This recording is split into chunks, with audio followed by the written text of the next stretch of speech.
Hola, ¿qué tal? Qué bendición que nos pueda acompañar en cada una de estas reflexiones que la Iglesia Evangélica Bautista del Turó de la Peira está subiendo a esta plataforma de YouTube. Como bien sabe, estamos haciendo un mini estudio, vamos a llamarle así porque no es un estudio a profundidad, acerca del capítulo 6 de la carta a los Efesios, especialmente en este tema que se denomina la guerra espiritual, donde existe lamentablemente mucha desinformación. Lamentablemente algunos hermanos en Cristo, no vamos a dudar de que ellos sean hijos de Dios, no vamos a dudar de su conversión, pero algunos hermanos en Cristo han sido mal enseñados en cuanto a este tema, y el problema es que ellos también están mal enseñando a otros, una enseñanza que no es la interpretación que Pablo deseaba cuando envía esta carta a la iglesia que se congregaba en la ciudad de Éfeso. La connotación que realmente se debe dar tiene que ver más con comportamientos, con nuestro carácter como cristiano, y no con ataques de esos que vemos en estas películas de Hollywood o series donde se le atribuyen pues a los demonios algunas facultades o poderes, especialmente en contra del creyente, la cual obviamente Dios, como nuestro Padre celoso de sus hijos, no va a permitir jamás. Así que por eso decimos que es un mini estudio, porque realmente requiere un estudio a profundidad, prácticamente palabra por palabra, de todo lo que se refiere a este tema. Estamos entonces en el capítulo 6 y hablando de lo que se llama la armadura de Dios. Hemos estado hablando acerca de ceñir nuestros lomos. Esa fue la orden que Dios le da al pueblo de Israel cuando le dice que deben salir de Egipto, que se deben ceñir sus lomos.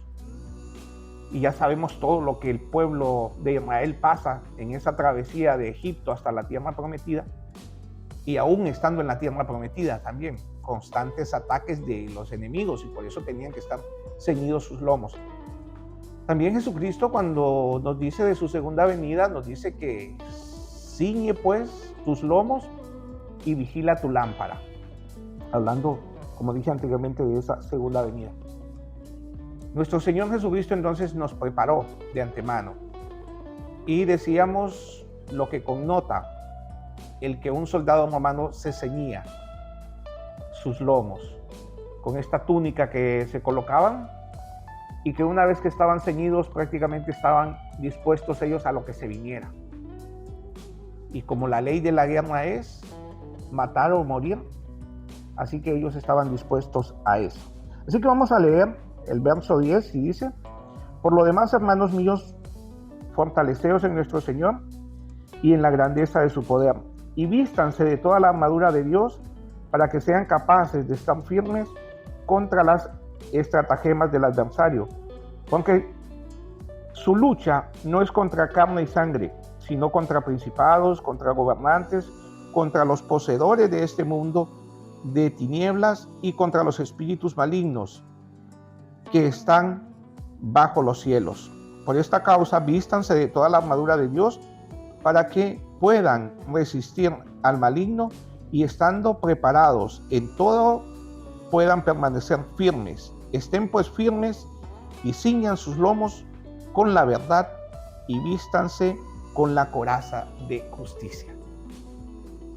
Continuamos entonces hablando acerca de ceñir nuestros lomos, y Pablo nos está hablando de la verdad, de ceñir nuestros lomos con la verdad.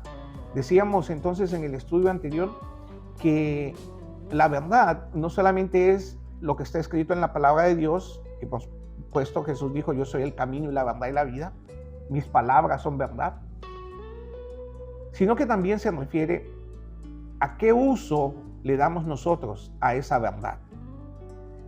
Antes de nuestro nacimiento espiritual, vivíamos en las tinieblas, vivíamos en la mentira, vivíamos en el error, vivíamos en el engaño, Éramos engañados, pero también nosotros engañábamos a otros. Y ahora después de nuestro nacimiento espiritual, ahora se espera de que ya nosotros no vivamos bajo la mentira, sino que vivamos conforme a la palabra de Dios, conforme a lo que nos dice y obviamente conforme a lo que nos exige también. Porque nos encanta estar repitiendo las promesas, pero muy poco se habla acerca de las demandas que Dios exige. Por ejemplo, a todos nos encanta eso que dice para que seas de larga vida, para que tengas larga vida y seas prosperado. Pero también ahí hay un mandamiento, hay una ordenanza que dice: honra a tu padre y a tu madre para que seas de larga vida y seas prosperado. Mira que te mando que te esfuerces y seas valiente, no temas ni desmayes. Y la promesa, porque Jehová tu Dios estará contigo donde quiera que tú vayas. Pero muchas veces nos quedamos con la promesa, pero no nos gusta leer o que se nos lea lo que conlleva esa promesa, la exigencia a ser obedientes. Y eso es precisamente como el enemigo ataca. El enemigo ataca esa verdad. El enemigo ataca esa obediencia. El enemigo no quiere que usted y yo seamos obedientes. Y por eso nos pinta una vida en la cual nos hace creer, e ingenuamente pensamos muchas veces, que desobedecer la palabra de Dios no va a traer ninguna consecuencia en nuestra vida. Como cuando a un niño usted le dice: la plancha no se toca, porque esa plancha está caliente, o el fuego no se toca. Pero el niño va a experimentar hasta que lo prueba. Él puede escuchar que usted le dice eso, pero mientras él no lo experimente, él no va a saber que desobedecer aquello que usted le ha dicho trae una mala consecuencia o una consecuencia negativa, porque las consecuencias pueden ser positivas o negativas. Así que el enemigo de nuestras almas nos presenta la desobediencia como algo atractivo, como algo que nos puede traer beneficio. El alcohol, por ejemplo, la palabra nos dice que no nos embriaguemos con vino en el cual hay disolución. Pero usted va a ver comerciales, anuncios de televisión, donde aparecen modelos, personas que yo creo que en su vida jamás han probado el alcohol, y yo creo que lo que están bebiendo ahí no es alcohol, porque estas personas viven de su cuerpo, viven del modelaje, así que se tienen que cuidar inclusive hasta de lo que comen. Pero los presentan con una sonrisa muy atractiva, los dientes blancos, que se le hacen hasta unos hoyuelos aquí cuando se ríen. Unas mujeres rubias despampanantes. En mi país una cerveza así le decían la rubia de gran clase. Pero jamás presentan en ese video lo que el alcohol hace a los riñones, lo que el alcohol le hace al hígado. Eso no lo presentan, ni tampoco cómo el alcohol destruye las neuronas. Jamás lo va a ver eso. La parte negativa no, sino que personas que están conviviendo y que parecen felices, que parecen alegres, que no hay problemas. Y así nos presenta entonces la desobediencia. Cuando se le presentó a Adán y Eva, lo primero que les dice es: ¿con qué Dios os ha dicho? Él pone en duda en la mente de Adán y Eva la palabra de Dios. Y eso es lo que Él va a hacer. Él no va a venir y a decir: miren, lo que está en la Biblia no es cierto, Dios no existe. Ustedes saben que de eso no nos va a convencer. Pero sí va a poner la duda. Sí nos va a querer hacer creer, esa es su estrategia, hacer creer que hay bendición en desobedecer. Cuando vemos desde Génesis hasta Apocalipsis que es todo lo contrario. Todos estos personajes que decidieron desobedecer a Dios se la pasaron muy mal. Aún aquel a quien se le llama el hombre conforme al corazón de Jehová, el hombre conforme al corazón de Dios, también él desobedeció, y pues Dios no tiene estos hijos mimados. No, Dios no mima a nadie.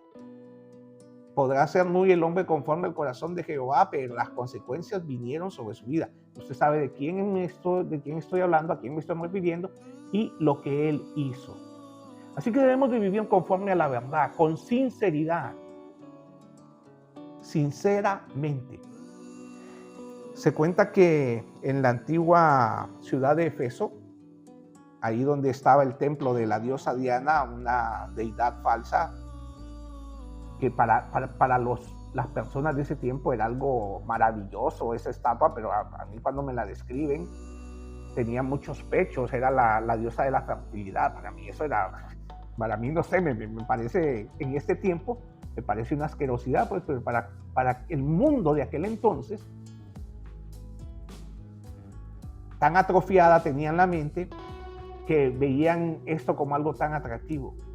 Y compraban estatuitas, lo que nosotros llamamos los ídolos hoy en día, compraban estas estatuitas de Diana, que las vendían alrededor del templo, ahí en Éfeso, alrededor del templo de Diana.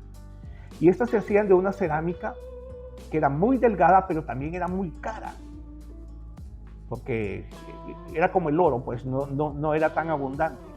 Así que la hacían de esta cerámica, pero había un problema, que en el momento en el cual se estaba construyendo, en el momento en el cual lo estaban produciendo, es la palabra, que se estaba produciendo esta estatuilla, habían imperfecciones en la misma, y esto hacía pues que se deteriorara, en Honduras dicen se rajara, no sé en su país cómo le dicen, y no se me viene ahorita en este momento, pero que tuviera una fisura, hacía una fisura. Pero claro, como era muy cara, entonces el que se la había comprado al fabricante, para no perder, empresarios inescrupulosos que siempre lo han habido, para no tener pérdida, entonces lo que hacían es que agarraban un poco de cera y la colocaban ahí, porque la cera se parecía al material a este material con el cual era fabricada estas estatuillas. Al momento en el cual el comprador pues compraba, no lo notaba, porque había que ponerla contra luz al sol. La luz, vea que siempre la luz va a revelar las imperfecciones, la suciedad.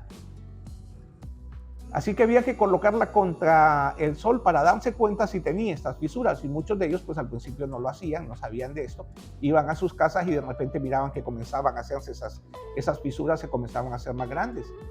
Y ya pues ya obviamente a nadie le gusta tener algo que esté en condiciones de imperfección.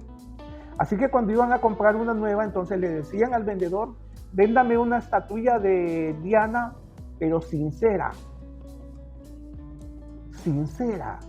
Y se dice que así fue como nació este término de sinceridad, de sincera, que no tuviera imperfecciones, que fuera cabal, que fuera completa, similar a la palabra integridad.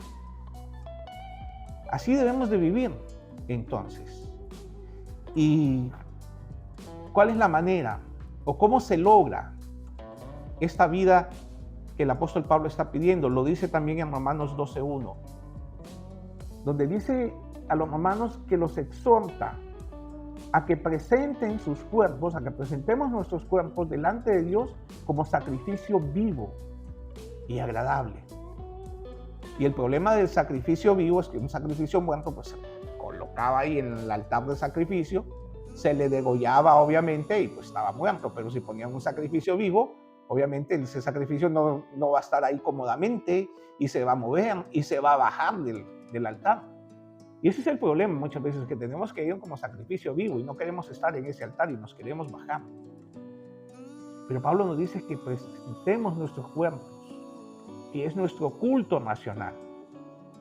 Esto conlleva también un compromiso, el compromiso que tengo con Dios primeramente como su hijo, el compromiso que tengo con su palabra, vivir conforme a lo que dice la palabra, la verdad, ceñir mi lomo con la verdad, que lo que Dios dice que es bueno y lo que Dios dice que es malo, y no tengo por qué estar diciendo, no, pero es que sí, pero es que esto yo no lo hubiese hecho, sí, porque con Dios no hay excusas.